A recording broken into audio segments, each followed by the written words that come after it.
അഫ്ഗാനിൽ താലിബാൻ വളരെയധികം കർക്കശതയിലേക്ക് പോവുകയാണ്. ഇപ്പോൾ ഇൻ്റർനെറ്റൊക്കെ വിച്ഛേദിച്ചിരിക്കുന്നു എന്ന് കേട്ടു. അതായത് അതുകൂടി അവർക്ക് ലഭ്യമല്ലാത്ത അവസ്ഥയിലേക്ക് പോയിരിക്കുന്നു.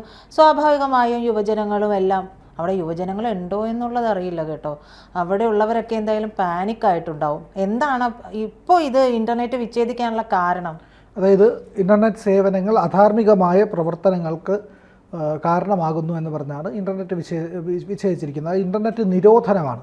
സമ്പൂർണ്ണമായി ഇൻ്റർനെറ്റ് നിരോധിക്കുക. ഇൻ്റർനെറ്റ് ഒരു കാരണവശാലും നമുക്ക് കിട്ടില്ല. കമ്പ്യൂട്ടറിലോ ഇല്ലെങ്കിൽ ഫോണിലോ തുടങ്ങി ഒന്നിലും ഇൻ്റർനെറ്റ് എന്ന് പറയുന്ന സേവനം ഒരാൾക്കും കിട്ടില്ല എന്നുള്ളതാണ് അഫ്ഗാനിസ്ഥാനിലെ താലിബാൻ ഭരണകൂടം എടുത്തിരിക്കുന്ന തീരുമാനം. നേരത്തെ ഇവർ പറഞ്ഞിരുന്നതെന്ന് പറഞ്ഞു കഴിഞ്ഞാൽ അഫ്ഗാനിസ്ഥാനിൽ ഈ പറയുന്ന ഇൻ്റർനെറ്റിന് പകരമായി അവരൊരു ബദൽ മാർഗം കൊണ്ടുവരും എന്ന് പറഞ്ഞിരുന്നു. പക്ഷേ ഈ ബദൽ മാർഗമൊന്നും അവിടെ ഇപ്പോൾ ഇല്ല. ഈ ഇൻ്റർനെറ്റ് എന്ന് പറയുന്നത് ജീവിതത്തിൻ്റെ അവിഭാജ്യ ഘടകമായി മാറിയിരിക്കുന്ന ഒരു കാലഘട്ടത്തിൽ ഇൻ്റർനെറ്റ് ഏതെങ്കിലും തരത്തിലുള്ള തടസ്സം നേരിട്ട് കഴിഞ്ഞാൽ നമുക്ക് ഒരു ഇഞ്ച് പോലും അനങ്ങാൻ കഴിയില്ല എന്നുള്ളതാണ്.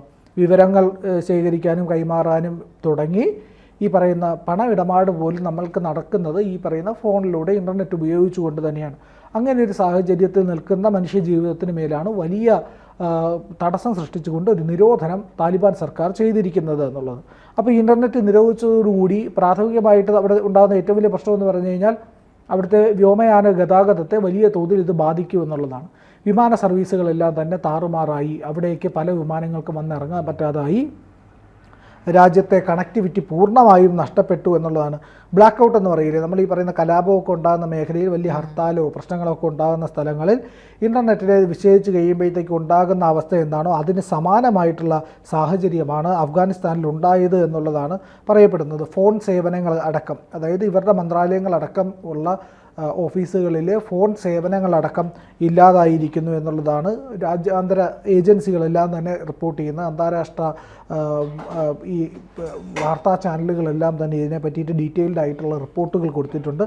2021 ഇവർ അധികാരം പിടിച്ചെടുത്ത് തിരിച്ച് വരുന്നത് താലിബാൻ. അന്ന് തൊട്ട് തന്നെ ഇവരിങ്ങനെ പലതരത്തിലുള്ള രീതിയിൽ ഇസ്ലാമിക നിയമങ്ങളെ വ്യാഖ്യാനം ചെയ്യുന്നുണ്ട്. വ്യാഖ്യാനം ചെയ്തിട്ട് ഇവർ അവരുടേതായ തീരുമാനത്തിൽ ഇതിനെ കൊണ്ടുവരികയും അതിൻ്റെ പേരിൽ പലതും നിഷേധിക്കുകയും ചെയ്യുന്നുണ്ട്. സാധാരണമായിട്ട് അവിടുത്തെ വിദ്യാഭ്യാസ അവകാശങ്ങളാണ് ഏറ്റവും അധികം നിഷേധിക്കപ്പെട്ടത് എന്നുള്ളതാണ്.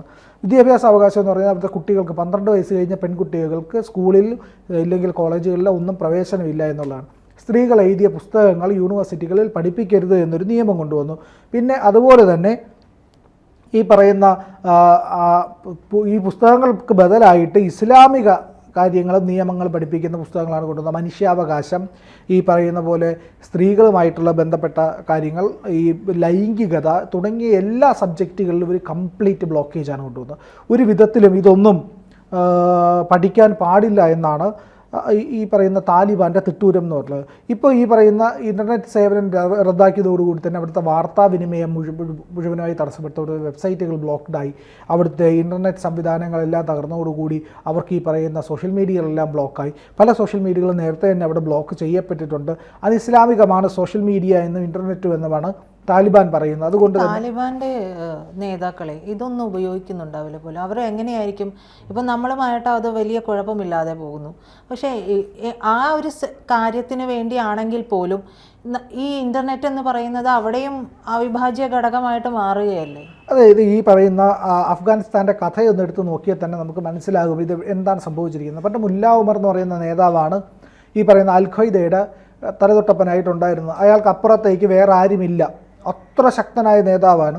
ഇയാൾ യുദ്ധം ചെയ്തുകൊണ്ടിരിക്കുമ്പോൾ ഒരു ഷെല്ല് വന്ന് കണ്ണിലടിച്ചിട്ട് വലത്തെ കണ്ണ് നഷ്ടപ്പെട്ടിരുന്നു. അപ്പോൾ ഈ കണ്ണ് ഇളകി വന്നപ്പോൾ ഇയാൾ അത് എടുത്ത് കളഞ്ഞിട്ട് അവിടെ നിന്ന് തുടർന്ന് യുദ്ധം ചെയ്തു എന്നാണ് പറയുന്നത്. അത്ര കരുത്തനായിരുന്നു എന്നൊക്കെ പറയുന്നത്. കഥയായിരിക്കാം, സ്വാഭാവികമായിട്ട് അത്രയും വേദനയൊന്നും മനുഷ്യർ താങ്ങാൻ കഴിയില്ല. അപ്പോൾ ഇങ്ങനെ പറയുന്നത് അയാളുടെ കീഴിലേക്കാണ് ആവേശം പൂണ്ട് മുല്ല ഉമറിനെ കാണാനായിട്ട്, അയാളുടെ ശിഷ്യനാവാനായിട്ട് ഈ പറയുന്ന ബിൻ ലാദൻ വരുന്നത്. ബിൻ ലാദൻ വന്നു. ബിൻ ലാദൻ ഈ പറയുന്ന അവിടെ വന്നിട്ട് ഒരുപാട് നവീന പ്രവർത്തനങ്ങൾ നടത്തി. ഈ അമേരിക്കയ്ക്കെതിരാണല്ലോ, അമേരിക്കൻ ഭരണകൂടം ഈ ഇപ്പം വളർത്തിയ ആളാണല്ലോ ഈ ലാദൻ അടക്കമുള്ള ആൾക്കാർ. അപ്പോൾ മുല്ല ഉമറും അങ്ങനെ തന്നെയാണ്. അങ്ങനെ ഈ ഭരണകൂടത്തിൻ്റെ കീഴിൽ നിന്നിട്ട് അപ്പം അമേരിക്ക അവിടെ യുദ്ധം പ്രഖ്യാപിച്ചിട്ടില്ല. അപ്പോൾ ഈ സോവിയറ്റ് യൂണിയൻ പോയി അതിന് ശേഷമുള്ള കാലഘട്ടമാണ് ഈ പറയുന്നത്. അപ്പോൾ ഈ പറയുന്ന ബിൻ ലാദൻ വരുന്നു. ബിൻ ലാദൻ ഒരുപാട് യന്ത്രങ്ങളുമൊക്കെ ആയിട്ടാണ് വരുന്നത്. ബിൻ ലാദൻ എന്ന് പറഞ്ഞു കഴിഞ്ഞാൽ സൗദിയിലെ ഒരു വലിയ കുടുംബത്തിലെ അംഗമാണ്, രാജകുടുംബം പോലുള്ളൊരു കുടുംബത്തിലുള്ള അംഗമാണ്. അയാൾ വരുന്നു, കൃഷി വൻതോതിൽ അഫ്ഗാനിസ്ഥാനിൽ ആരംഭിക്കുന്നു. കൃഷി എന്ന് പറഞ്ഞു കഴിഞ്ഞാൽ പ്രധാനമായിട്ടും കറുപ്പാണ് കൃഷി ചെയ്യുന്നത്. കറുപ്പ് അതുപോലുള്ള കാര്യങ്ങൾ, മറ്റ് കൃഷികളൊക്കെ വ്യാപകമായിട്ട് ഇയാൾ ചെയ്യിക്കുന്നു. മെഷീനൈസ് ചെയ്തിട്ടാണ് ഈ കൃഷിയൊക്കെ ചെയ്യുന്നത്. അതിൻ്റെ വീഡിയോകളൊക്കെ ഇൻ്റർനെറ്റിൽ തിരഞ്ഞാൽ ഇപ്പോഴും കിട്ടും, ബില്ലാദിൻ്റെ വീഡിയോകൾ. അപ്പോൾ ഇങ്ങനെയൊക്കെ ചെയ്യുകയും അവിടെ ഈ പറയുന്ന ഇയാളുടെ നേതൃത്വത്തിൽ ഒരു ഭരണം, താലിബാൻ ഭരണം ബില്ലാദിൻ്റെ നേതൃത്വത്തിൽ വരികയൊക്കെ ചെയ്തു. ഈ ബില്ലാദിൻ്റെ മറ്റ് പ്രവൃത്തികളൊക്കെ എന്ന് പറഞ്ഞു കഴിഞ്ഞാൽ ഈ ഇൻ്റർനെറ്റുമായിട്ട് ബന്ധപ്പെട്ട് ടി വിയിൽ അഭിമുഖം കൊടുക്കുക, ഈ പറയുന്ന അമേരിക്കയെ ഭീഷണിപ്പെടുത്തുക, ഇങ്ങനെയുള്ള നിരവധി വീഡിയോകളൊക്കെ വന്നിട്ടുണ്ടായിരുന്നു.